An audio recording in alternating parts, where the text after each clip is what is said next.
You're listening to People, Places, Planet, the official podcast of the Environmental Law Institute, a nonpartisan, nonprofit research and education institute making law work for people, places, and the planet. If you enjoy the podcast and want to support our work, consider donating at eli.org/donate. Welcome back to People, Places, Planet. I'm your host, Sebastian Duque Rios, and this is part 2 of our series on next generation geothermal.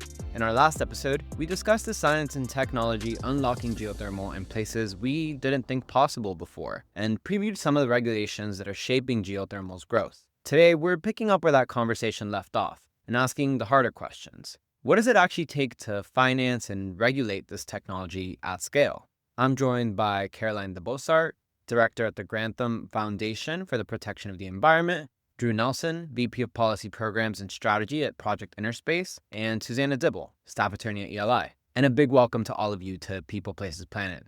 Why don't we start with each of you telling us a little bit more about yourselves and your connection to geothermal? Thanks, it's great to be here. I'm Caroline de Bossart, Director at the Grantham Foundation for the Protection of the Environment. Grantham's a philanthropic foundation supporting research, policy, and development for solutions to environmental challenges, primarily climate change and environmental toxicity. At the foundation, we're interested in innovations that enable geothermal anywhere, so the ability to generate power without geographical constraints, and innovative applications that can mitigate emissions in places where fossil fuels are used as fuel. I lead our work to advance geothermal in the US and elsewhere. That means making investments in companies developing novel geothermal technologies, either as project developers such as Fervo or Rototherm, or by inventing new tools that make those projects more economic, such as Hefe or Terraforno. And we also make grants to organizations looking to advance geothermal development, innovation, and policy. My background is in economics and in investment, so I'm coming to this space really with an eye to financing and scaling geothermal development.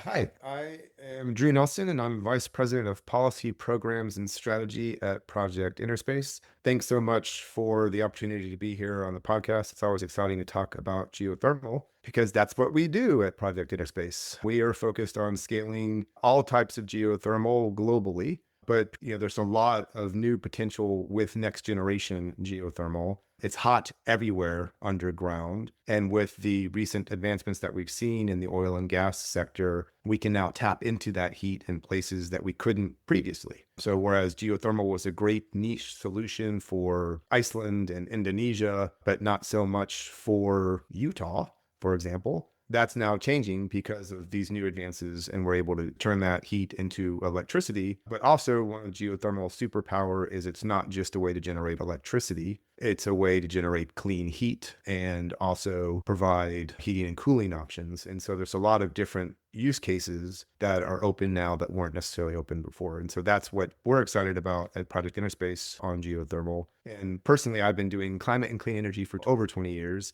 I've worked for government, I've worked for nonprofits, I've worked for philanthropy, and geothermal is a really exciting solution to a lot of the issues that we're facing right now. Hi, Sebastian. It's great to be back. I'm Susannah Dibble. I'm a staff attorney here at ELI, where we're engaging with colleagues and partners about how to best catalyze the enabling regulatory environment for geothermal energy. We also see an important role for public education and dialogue. We've had a series of great webinars and blogs on the future of geothermal, where we've looked at recent developments both for power generation and heating and cooling. Again, it's such a pleasure to have the three of you here today, and to build on the regulatory preview we ended with last episode, I want to bring in the financing side, since the two are so closely linked. An uncertain regulatory environment makes it that much harder to attract capital. So from an investment perspective, what's kept capital from flowing to geothermal the way it has to, say, wind and solar? And does the current framework give developers and investors enough consistency to work with? So historically, financing of geothermal projects have been limited by the number of geothermal projects, and those have been limited by geography. So with conventional geothermal, you're constrained to tectonically active regions where you have these three perfect conditions. You have heat, you have permeability to transfer the heat, and then you have some kind of fluid to move through that permeability, and you have to carry that heat to your production well. The limitations of the high cost of connecting remote plants in those specific geographic regions to grids also has limited some scalability relative to wind and solar. Now we have innovation unlocking new sites via these next generation technologies. That's really displacing the need for these Goldilocks type environments. As we start to think about financing and capital coming in for these new types of technologies, the obvious bar there is technology risk. Investors want to see that these new technologies and approaches work in the real world, that they're scalable, they work over a period of time, that they return the kind of economics and performance that they're claiming to. And that's something that we're actually getting through, I think, much more quickly perhaps than anyone would have expected. We've seen the rapid scaling of Fervo and the significant success they've had in their early projects. There's now a proliferation of next generation geothermal developers in the US, Canada, and the EU, amongst other countries around the world, that it is proving a lot of these things out. But compared to wind and solar, there's a few different factors there that make geothermal inherently more risky to fund. One of those is that projects tend to be more bespoke. Solar panels are made in a very modular fashion. Every solar panel is alike. That's not the case for geothermal projects, where there's really specific resource risk once you're drilling into the ground, but there also tends to be quite custom above ground equipment. Geothermal power plants are currently not made on a production line. So they're not modular in the same way. There's that exploration and resource risk. And then there's a real different risk profile. So you have the upfront cost and risk associated with oil and gas drilling, and drilling and well costs can be up to 80% of the cost of a geothermal project. Then you have a utility style return for electricity generation. And this really front-loaded risk and cost profile makes geothermal harder for more conventional funders to support. You asked as well about the existing framework, like creating enough consistencies for developers. Honestly, what's happened so far in the space is a lot of these next generation projects are being funded by venture investors, which is expensive for the companies who receive venture funding, and is honestly pretty hard to scale. There are some new funds out there that have more suitable offerings, like providing mezzanine financing, but we do need much more of that project finance at scale. The significant rise in electricity offtake demand has helped. Large-scale off-takers, especially data centers and tech companies, have been willing to offer PPAs at higher prices that enable new geothermal deployments. And that's coincided with falling price of geothermal as new innovation brings down drilling costs. And it also helps circumnavigate interconnection queues by going behind the meter. But there's still inherent resource risks here. So even as the technology gets proven out, large-scale and mainstream project providers, so you think about big banks, infrastructure investors, tend to view each new geothermal deployment as a separate unknowable risk until drilled. And historically, there's been very little intentional data collection on geothermal. A lot of it has been gathered almost coincidentally when prospecting for minerals, oil and gas. There's now a proliferation of new data libraries and tools, such as Zanskar, which uses AI to identify high potential resources that don't have a surface expression. So there's not obvious geothermal activity the way that you could observe in Yellowstone. There's Project InnerSpace's publicly available geomap, which brings together a large number of esoteric data sources to help prospectors de-risk before they drill. That is really interesting to hear your perspective, or the investment perspective, on what's going on in this landscape. And I think, as you pointed out, geothermal projects are capital intensive up front, with the drilling making up a huge portion of the cost, from my understanding, right? So that's a great window into the investment side of this. Given how capital intensive geothermal is up front, with drilling as a major cost driver, how does that risk profile shape the way investors and lenders evaluate a project? And how does that compare to something like oil and gas, where the risk is structured differently? I definitely think it's helpful to dive deeper into that risk and capital inversion, where you have the greater risk and capital finance needs happen right at the start of a project, because it's a really critical part of why geothermal's historically been difficult to finance. And when you compare that to oil and gas, you have a similar risk profile in that it's all kind of staged up front, but you have a much shorter payback period. So if you hit pay dirt, you are going to return the cost of your project much more quickly because you're generating a fuel, rather than geothermal as a utility scale project that plays out over years or even decades. And that's created an ecosystem of financing for oil and gas over decades and hundreds of years. That's often what we call wildcat financing, where people are willing to put up money for exploration because they know that, a little bit like venture, a lot of your bets are not going to pay off, but those that do may return the whole fund. It's a bit different for geothermal, and I've mentioned already the absence of really good data. In the absence of really good data about what a resource is like, for a geothermal project, you drill your $10 million hole in the ground, and then you find out if you've got anything. That's a pretty huge bet to take for a utility project. Geothermal, the risk profile has what we call a step function. So if you imagine a wind and solar project, you de-risk that linearly as you move through the project. And you can even stage it, buy a tenth of your solar panels now, see how it goes, scale up across the land leasing in 2 years' time when you have more information. But geothermal has big risk unlocks. Once you've drilled that first well, you've got a pretty good idea, but it's very expensive to do so.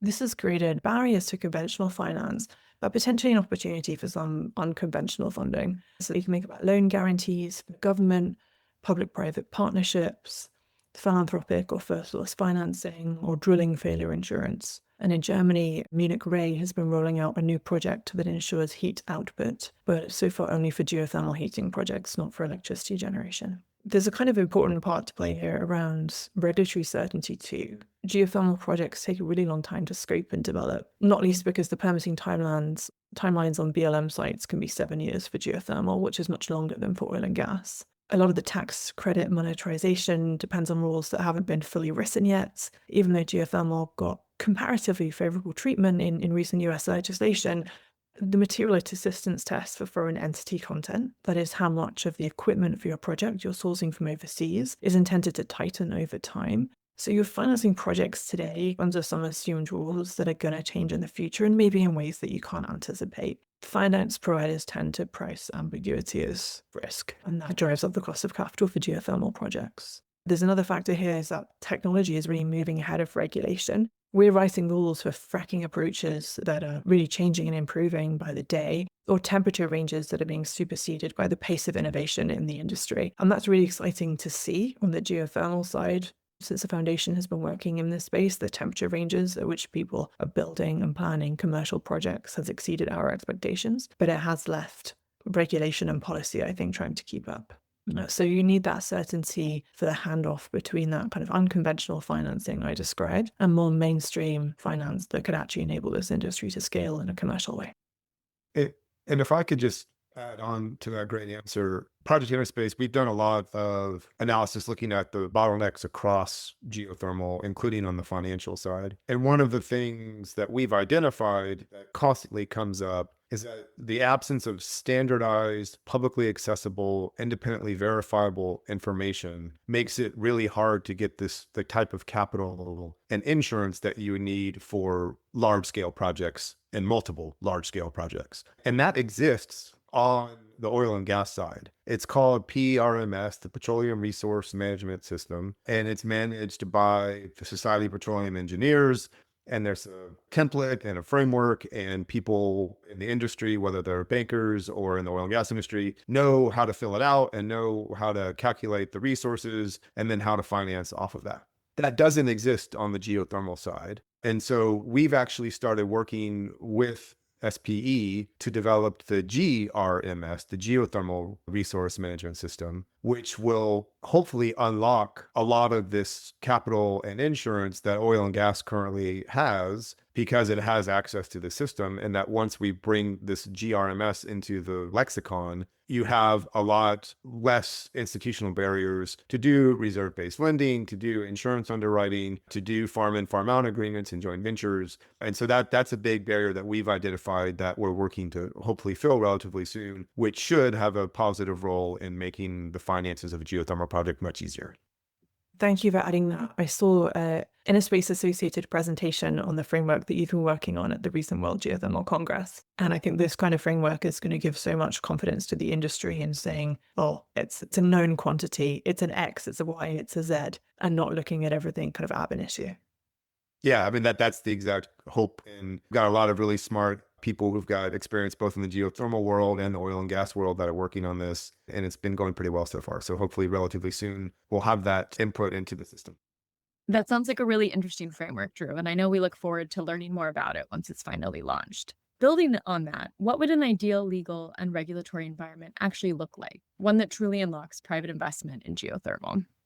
Speaking to this from the perspective of a finance provider, I think there's two parts to this. There's expanding incentives that are available for other energy sources to geothermal. So bringing geothermal up to where other sources of energy are today. And then there's bringing down barriers. So for the first of those, we're not completely starting from zero on, let's say, tax parity. with oil and gas, but there are real opportunities for improvement here. At the federal level, the picture is better than it is at the state level, so state tax code parity. There's a low-hanging fruit there, especially for the states that have the most significant geothermal opportunities, just to bring everyone up to the same standard. There's opportunities on land access and leasing, and then there's a significant unlock would be incentives on exploration and risk sharing, as I mentioned, in order to help people get past that front-loaded expense. Bringing down barriers, there's maybe even more work to be done. Very recently, actually, the House just passed 2 bills which are now due before the Senate. The Geothermal Energy Advancement Act, which tackles permitting challenges.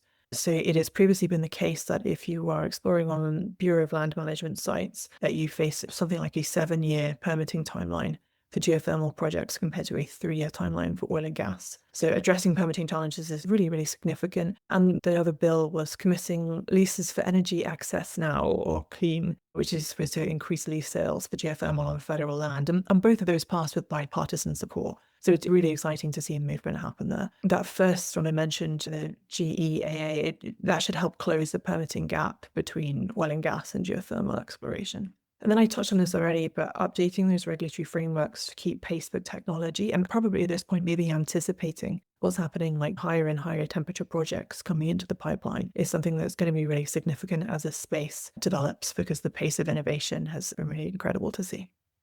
Yeah, and if I could just add on to that, we'll get into some of the policy construct here in a little bit, but I think it's important to look at, to Caroline's point, how does geothermal compare to some other energy sources?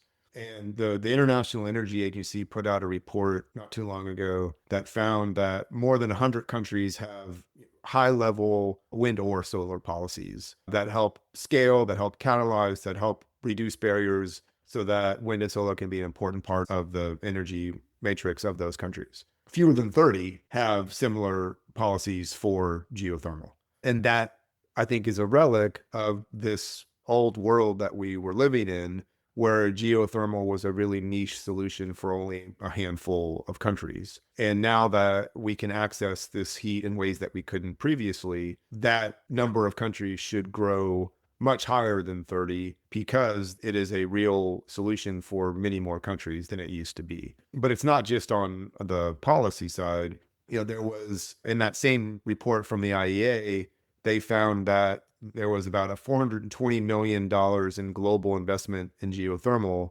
whereas solar got $380 billion and nuclear got $665 billion. So those are orders of magnitude difference in the investment that geothermal has vis-a-vis other energy sources. And so we need to, and I think we're quickly moving in that direction. And the market is clearly speaking with the recent Fervo IPO that there is an appetite for more investment in geothermal, but we've got a ways to go before we can get there. And I think the policy constructs are really important and can help us scale much more quickly than we would otherwise. And I think that's really important for geothermal heat as much as it is for geothermal electricity generation as well. Even for countries that, when you think about next generation geothermal, we're not truly at the point where we can have geothermal anywhere just yet, at least not in an economically competitive way. But for those countries where electricity generation might be a little further off, this might be a really significant opportunity for heat, either providing heat to residential and commercial areas directly or using it in industry at some level, and anticipating that could be a significant unlock.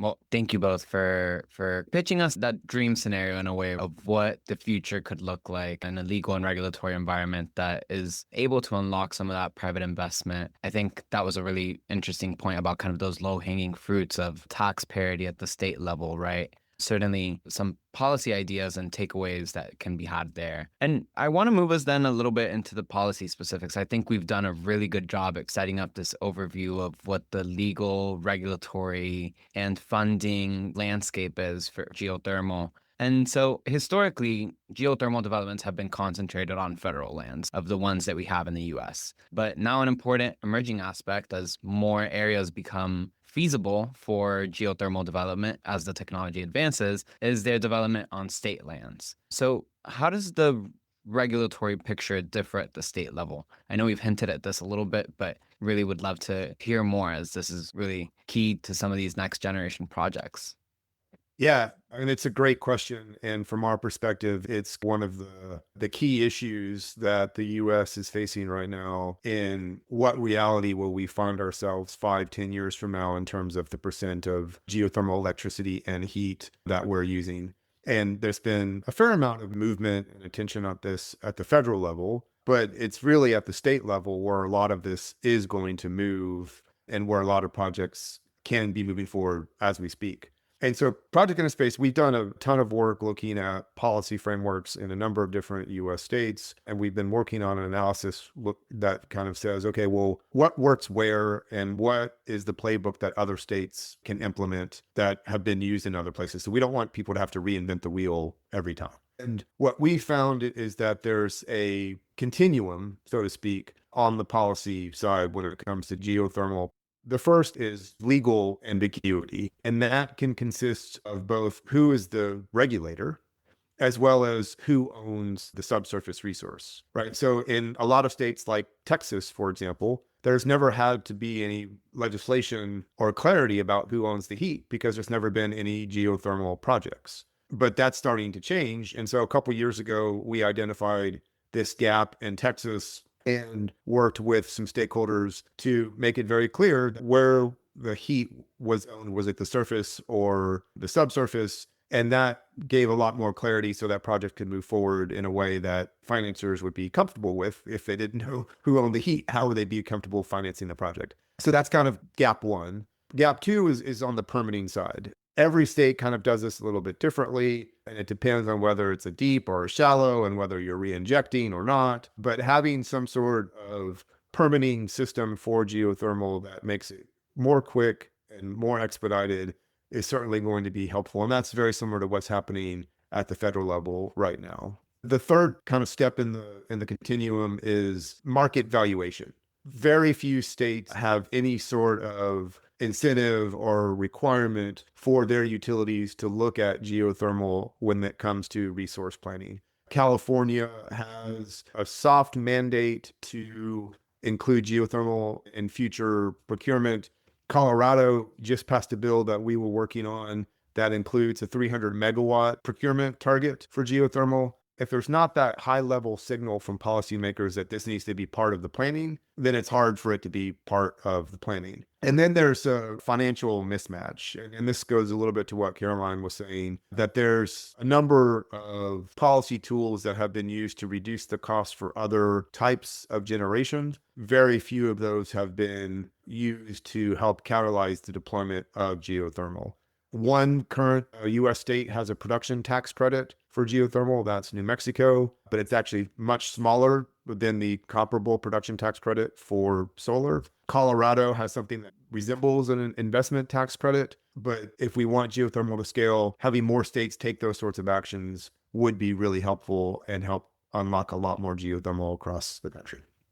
And taking a brief step back and speaking quite generally, right? When we're talking about power generation and particularly conventional geothermal, that's particularly happened on the western side of the US. So there are some of these states that have had to go through a permitting process before for a geothermal project or think about what the rights are. And I think we're really starting to see a differentiation between those states that are now better set up to scale, to expand, to try new technologies, and states that are thinking about this for the first time. And some of these states don't want a whole new regime. So there are differences about whether a state law specifically on geothermal should be proposed versus using existing legislation as it is and maybe small modifications. And so, like Drew was mentioning, I think these issues of certainty and transparency, if you're working in one state, if you're working in Nevada, which has a pretty defined regime and has had multiple projects, you're expecting one thing as an industry person, and then you go to a state that has never thought about any of these questions, it's going to be hard, particularly to adapt from state to state. And some of this is just institutional knowledge questions sometimes. What agency is this? What permit is needed? Do I need this other one? Some of that is just coordination. It's not even always a distinctly legal question. It's just a institutional arrangement issue. And so I think, answering some of these fundamental questions and making it really clear about whose responsibility it is and what the process is can also go a long way to helping speed up some of those longer processes. Absolutely. And just to dig deeper on what Susannah just said, sometimes I think I just took this job for the geothermal puns.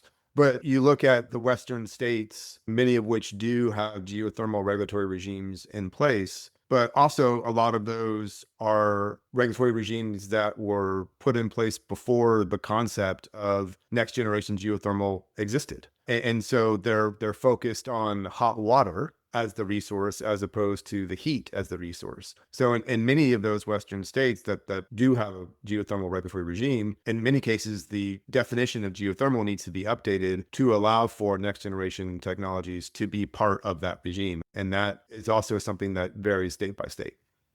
It might be worth calling out the Mountain West effort at this state, which is a relatively new bipartisan interstate coalition formed of, I believe, Utah, Colorado, Arizona, and New Mexico. And those states have something in the low hundreds, maybe 100 megawatt of geothermal electricity production at the moment, but have 75% of the multi-hundreds of gigawatt potential across the United States contained within their territories. And they're focused on working together to consolidate or coordinate permitting, financing, other bottlenecks, supporting utilities to roll out geothermal, collective lobbying at the federal level for funding and permitting reform. So there are new efforts here for states, particularly those with the really highest and nearest term geothermal potential, to work together on this.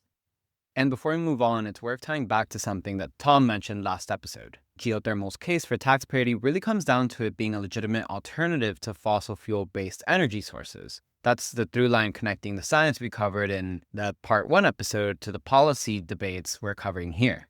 Now, shifting from the Western states that we've been focusing on, what does the regulatory landscape look like for Eastern and non-Western states who are earlier in this process of developing a regulatory regime? I'm going to answer that, but let me just rewind. When Texas has passed a number of laws recently that are going to be critical for geothermal to scale in Texas. And those laws passed with overwhelming bipartisan majorities. I think there was like 3 no votes across all of these different bills. And that doesn't happen on any issue, let alone an energy issue anymore. But that's what has happened in Texas. And we've seen similar large bipartisan majorities in other states, whether they're red like Texas or blue like Colorado or purple like many of the other swing states. I guarantee you the Republicans who voted for those bills in Texas did not vote for them because of climate reasons. They voted for them because of the oil and gas jobs and the oil and gas linkages that exist. And so part of what our policy work has shown is it doesn't matter how you come to geothermal, whether you believe that climate change is an existential threat or whether you don't think it exists at all, and whether you think we need more oil and gas jobs. There is a role for geothermal in any of those policy perspectives. And that's really important. And so I think it's just worth highlighting that for your listeners. I can't think of many other issues that President Trump and President Biden agree on, but geothermal and the need for the U.S. to scale geothermal is certainly one of them. And that matters. And that's really important, particularly in the political climate we live in today. Now, to your other question about kind of on the eastern states of the U.S., what's happening there, the fact of the matter is in those states, you're probably not going to get geothermal electricity generation at as large a scale as you will west of the Mississippi. There are still pockets of potential in many eastern states, but most of the potential is going to be on heating and cooling and industrial heat. And so that's where I think a lot of eastern states are really pushing forward on these thermal energy networks that Susannah mentioned earlier. And one of the key legal issues there is in many states, a gas utility can only sell gas. They can't sell heat. And a gas utility has an obligation to serve that they need to provide gas to the last customers at the end of the line, no matter how financially unviable that is. But a number of states, Massachusetts, New York, Illinois, Vermont, Maryland, and several others have started to change that dynamic and have allowed gas utilities to sell heat and have said that geothermal heat counts as the obligation to serve. And that makes it so that the gas utility can play a key role in providing clean geothermal heat. And so that's the Framingham example in Massachusetts. And New York has a number of pilot projects that are being considered. And I think that's going to start to ramp up and change pretty quickly. And you don't necessarily need that regulatory certainty to do a pilot project, But if you're going to get a whole bunch of utilities to do geothermal heat instead of gas, you do need those very clear regulatory definitions that allow them to do that. And so that's going to be a pretty big short-term opportunity for a lot of East Coast states. Yeah, one thing I would add to that too is, we've had conversations with folks who are in these states that conventional geothermal wasn't really an option for power generation. And they recognize that next gen technologies could be, but that might not necessarily be tomorrow. That could be 5-10 years down the road once the cost is down, et cetera, things like that. And so I think some of that is recognizing that it will benefit them to have a regulatory framework in place for when that is an option. Just like Drew is saying, once you are able to scale, it would be better to go in that order, make the framework, and then have that investment. So I think it's not necessarily an assumption that all states could start tomorrow and it would be economically feasible and it would make sense. But at least knowing that that's on the table and really setting themselves up for if they do want to take advantage of those technologies down the line. That really ties back to your point, Caroline, about building legal frameworks that anticipate technological change. Even in Western states where conventional geothermal is already established, there's still need to plan for what the next 15 years of innovation could look like. And it's part of a bigger theme we're seeing across environmental law right now. From geothermal to AI and data centers, regulatory frameworks need to be built to anticipate where the technology is headed, not just react to where it already is. Of course, that kind of forward-looking framework is unfortunately the exception rather than the rule. Most states are dealing with a much more fragmented picture right now. Are there any particular spaces that are a good example of the fragmentation within the regulation for geothermal energy? So we've talked about different examples of where we've seen this regulatory fragmentation for geothermal. And one space that comes up a lot is water law and how much this differs state by state. So what are some issues that are at stake and key things that should be identified in this space?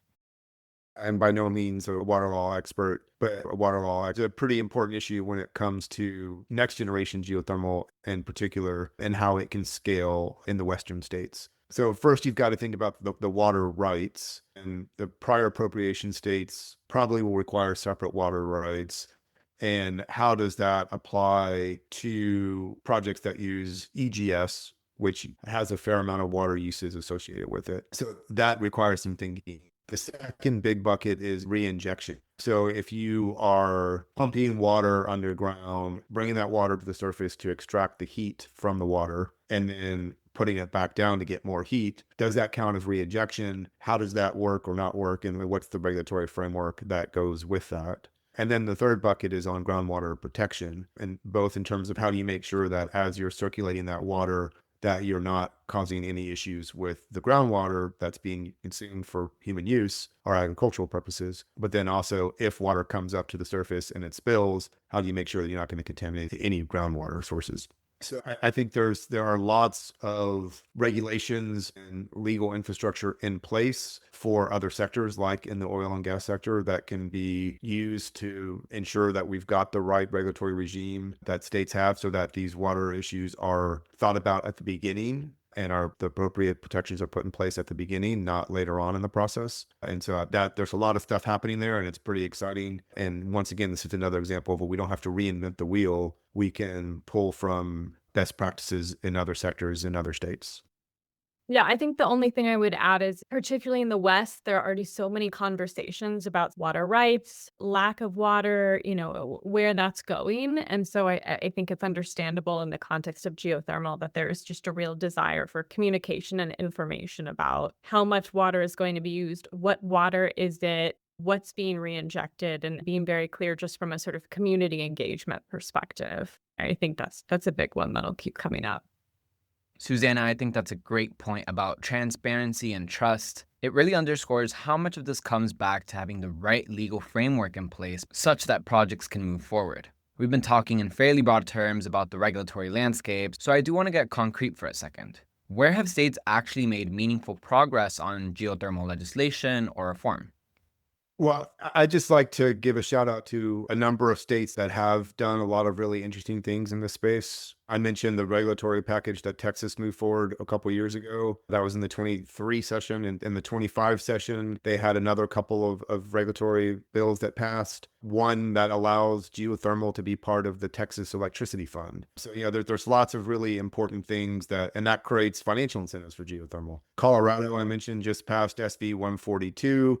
And Senator Ball there did a great job of pulling together a lot of constituents to see what are the issues facing Colorado on geothermal and how to overcome them. New Mexico has done a lot on geothermal, including in this last session, there was a bipartisan bill that passed out of committee to expand its production tax credit, but ultimately didn't pass because of kind of broader budget issues. But I think there's opportunity for that to move forward. Arizona passed a unanimous concurrent resolution calling for expedited geothermal permitting. The governor there has been doing a lot of really great stuff on geothermal. Louisiana just passed something saying that geothermal should be part of the solution in Louisiana. So there's a whole range of states that are moving forward here and not necessarily, quote unquote, the usual suspects that make this particularly interesting to me and to, I think, a lot of people that are watching this space.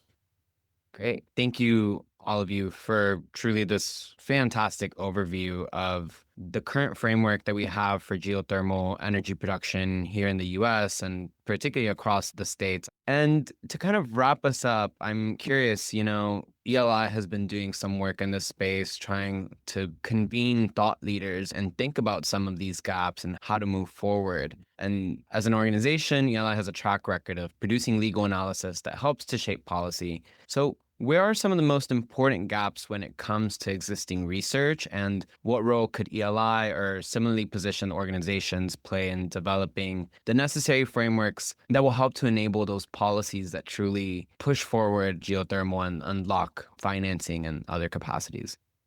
So I think ELI has a really exciting history of producing comparative law research on developments in clean energy and emerging technologies. So something like a comparative states or comparative country, even regulatory gap map that gets updated on a rolling basis, just to show how the regulations that we talked about were changing between states, between jurisdictions, how they're advancing as the pace of technology advances, and what is the gap to close, what is still left to do. I think that could be really powerful. Yeah, and some things that we're keeping our eye on at InnerSpace that I think are kind of the next frontier are kind of like, and I think ELI could play an interesting role in that as well, is what is the oil and gas fiscal toolkit and how can it apply to geothermal? We talked about that a little bit earlier. What are the obligation to serve reforms, particularly in the Eastern US? And, there's a number of states that have adopted these zero emission credits. What would something like that look like on the geothermal front? And then a number of states have started to move forward in putting fiscal incentives and other incentives for nuclear. Texas, for example, passed a $350 million fund to catalyze nuclear energy in the state. In principle, there's no reason why they couldn't do something similar like that for geothermal, as have a number of other states. So where can we take the nuclear playbook and apply that for geothermal as a way to get more firm electrons onto the grid across the US? So those are the issues that we're looking at, Project InnerSpace, and I think ELI could play an interesting role in all of this. I think the EU is now actually asking its member states to separate geothermal from mining and oil and gas and other permitting categories. So creating some statutory language for that, something like that to be rolled out in the US, Drew, to your second point, could be really impactful. All right, fantastic. And as we wrap up, I'm curious, as more of these projects go into the ground, what should stakeholders be watching out for in the next few years? In the next few years, just from a commercial perspective, how are projects performing? Like we signed projects going into the ground. These utility scale projects will be operating for decades, we hope. How are they holding up? Are there significant maintenance issues? Is there thermal decline happening within those projects? And how's demand holding? Like at the moment, we're seeing a kind of boom in demand from data centers and big technology companies, and that's increased pricing to the point where a lot of geothermal projects that might not have been competitive with wind and solar before are now looking pretty attractive. How's that holding up? And then maybe finally, I mentioned a couple of finance providers out there that are starting to enter the market with mezzanine debt or mezzanine equity type products. Are there new entrants coming into the market to finance this? So the big banks sitting up and paying attention? That's going to be a really significant unlock and something that will be pretty exciting to see. Yeah, I would just end by saying the International Energy Agency's report that came out recently found that there's 140 times more geothermal potential globally than current energy demand, and that assuming costs come down, geothermal could be cost competitive with solar plus storage in the not too distant future. Those are eye-popping numbers to me. But the real eye-popping number is that they found, building on analysis that Project InnerSpace did for them using our GeoMap tool, that there's almost a terawatt of potential globally for geothermal electricity. And that is a staggering amount of resource available to us. And we're at an inflection point right now where we can really be off to the races and tapping into that quickly and in the next couple of years. Or we could be in a business as usual regime where we might get there, but it might take 50 plus years to get there. And so I think it'll be really interesting to see what happens over these next couple of years, how policies get implemented, how policymakers look at this opportunity and can decide which of those realities we will find ourselves on. And, I think a lot of us are rooting for the one where we get to a lot more clean geothermal on the grid a lot more quickly.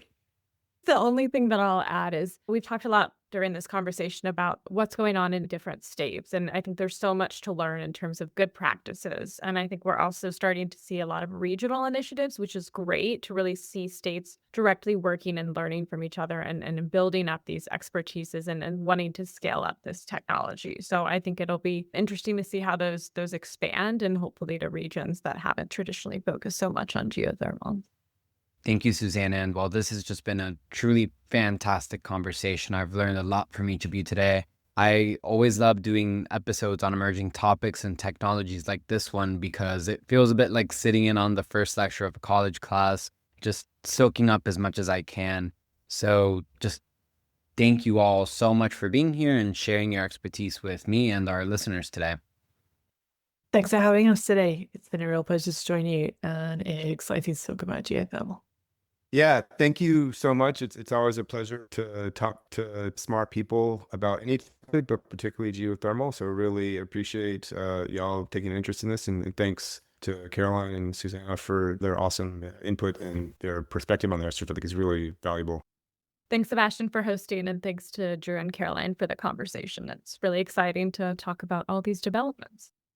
And that's a wrap on today's episode. A huge thank you to Caroline, Drew, and Susannah for joining me today to dig into the financing, legal, and regulatory landscape that's shaping geothermal's path forward. Across this conversation, we've heard about the risk profile that makes geothermal harder to finance than other energy sources, the emerging tools that could open the door to institutional lending, and the patchwork of state-level policy from Texas and Colorado's legislative wins to the coordinated push on permitting and financing reform. If you're working in energy policy, environmental law, or project finance, these are the kinds of questions worth watching as more states take up geothermal legislation and more capital providers weigh in. Thanks for listening to People, Places, Planet. If you found this episode useful, share it with a colleague, and make sure you subscribe so you don't miss what's next. Until next time. Thanks for listening to People, Places, Planet, the official podcast of the Environmental Law Institute. Our work wouldn't be possible without the support of people like you. If you'd like to learn more about what we do, attend one of our events, or support our work financially, head to eli.org.